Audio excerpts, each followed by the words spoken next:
to another episode of the American Prospector. I'm your host, Ken, and tonight I'm going to go in depth on the Gold Claw dig system. DIG stands for Displacement Induced Gold Separator. When I first was introduced to this, I thought it's another pan. Now I understand that it's much more than a pan. And so I want to spend a couple of minutes explaining to you why it's more than a pan and some of the features that are in the DIG system. First of all, the inventor Klint Washburn introduced this in two colors, green and transparent.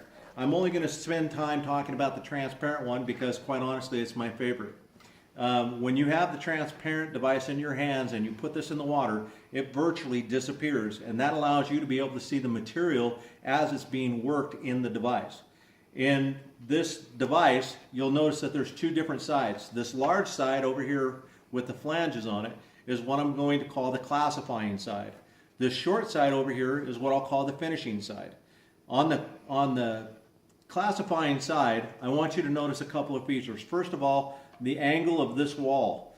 I tried to talk to Clint about what this angle is, and maybe in a future video I can get him to divulge why he developed this at that angle. But right now it's so proprietary that he wants to keep that to himself. But notice that angle. I'm going to say it's somewhere around 110 degrees, maybe 120 degrees. That forces the gold down into the bottom of the device. The other thing that I want to point out is this radius here. This radius also helps you to be able to force the gold into the center as you're shaking it. So this is the lowest point. Gold being 19 times heavier than water, it wants to go to the lowest point in the device, which is right there in the center. You'll notice where I have my finger right now. That's probably a 1/4 inch flange right there. That keeps the gold from being able to jump over the top of that ridge. And if you by chance do work it too fast and end up having gold come up on the top of that flange, it will catch in the next one, and so on and so forth up to the 4th one. Quite honestly, I'll tell you though, if you end up with gold out here on your 4th ridge, you need to go ahead and stop, reset yourself, and get that gold back in the bottom. So Klint added in the new dig system these ridge lines here. These ridge lines will help your gold slow down and drag as they start to collect up here in the first flange. A couple other things that Klint added, he added the Made in America symbol on the back, and this is something that we're both very, very proud of. As I talked to Klint and I explained to him that the American Prospector was really started because of my commitment as a veteran to other veterans and getting them the opportunity to go out and find gold. Klint felt like he also wanted to share that, and so we're very committed to making sure that everything he does at this point is a Made in America product. This pan or device is actually made out of Triton material. Triton material is founded by a company that uses the same material in restaurants. It's basically unbreakable. You can see I can flex this. I can try to really get on it, and I can't break it no matter what I've done. I've actually stood on top of these dig systems. I weigh almost 300 pounds, big guy, and I can't get it to flex. I can't even get it to stress fracture anywhere. You know, with polypropylene pans or polycarbonate pans, they're going to crack, they're going to break. This, I can't figure out how to make it break. So really a good device here. But back to some of the features. On the finishing side, you'll notice that you also have drag lines and you have these smaller ridges over here. The reason that those drag lines are there again is because your fine gold, the really small particulate gold, it's going to slow that down as it starts to creep into this first ridge line. Again, you'll notice that there's a big gap right there, a big ridge to hold your gold in so it won't climb up and escape over. Another feature in the dig system are these steps on the side here. Now I'll show you how I use this. When I first start, I put my material in the bottom, I liquefy everything or stratify everything, I completely put this underwater, and I start to wash my material. If you have clay or hard mud, you're really going to have to get in here and work that with your hand just like you would with a regular pan. But in the dig system, you break that up and you start to shake or stratify or liquefy, however you want to call it, your material, and it will start to break it up because of those ridge lines, and you're keeping it underwater the entire time. As you tilt it forward, your gold will start to climb up here. All your lighter material will flow up over the top of these ridges because again, it's completely submerged underwater, but your gold will trap right there. Okay? On the classifying side, this side over here, again, you're going to be underwater. I actually like to hold this, I found in this orientation right here, and I shake like this, and so it eventually starts to pull my material up over the top of those ridge lines, and the gold will slowly drag and catch underneath that ridge. On these steps on the side, I hold it just like this and shake it up. All my heavies will still captured in this bottom corner down here. And as I'm shaking, I can actually get most of my black sands up over the top. So I'm going to take this downstairs into my garage. It's about 17 degrees outside right now, so I don't want to go outside. I'm going to go where I've got at least a little bit of heat in the garage, and I'm going to show you how we use this with some Colorado ore that I was able to get my hands on. So give me a minute, we'll get that set up, and I'll be right back with you.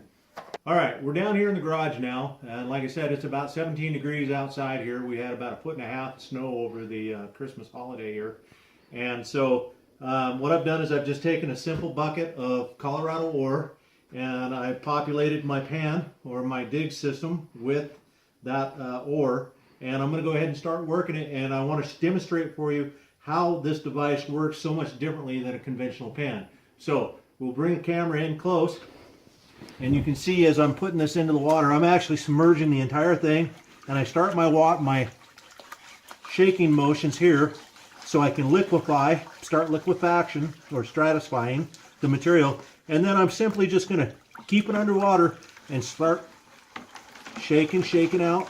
All those light materials are going to work over those ridges, and I can go faster than this if I need to, but for the purposes of this video, I'm going to keep it slow. Notice I keep that material underneath the entire time. It's completely stratified or liquefied, and when I get to a point that I need to maybe check, I'll tilt it back, reset a little bit. This Colorado ore is really clean. It doesn't have a lot of mud or clay in it, so it's pretty easy to work. But notice how the pan or the dig system actually disappears in the water. And as I start to work it out, you can see those blonde materials working over the top. You can see my heavy materials over here. You see it stacking up here in the center of each of those. That's where the heaviest materials will start. You can see there's a little piece of something shiny there. I can't tell if that's gold or not, so I want to reset. I'll bring that back. Then I'll start again. One thing I was telling you about this radius, you notice how it forces all the material right down into the center of this device, and we'll just keep working that over. Now when I get to a certain point here, I'm going to go ahead and flip it around, and I'm going to use this fine side over here to do the same thing.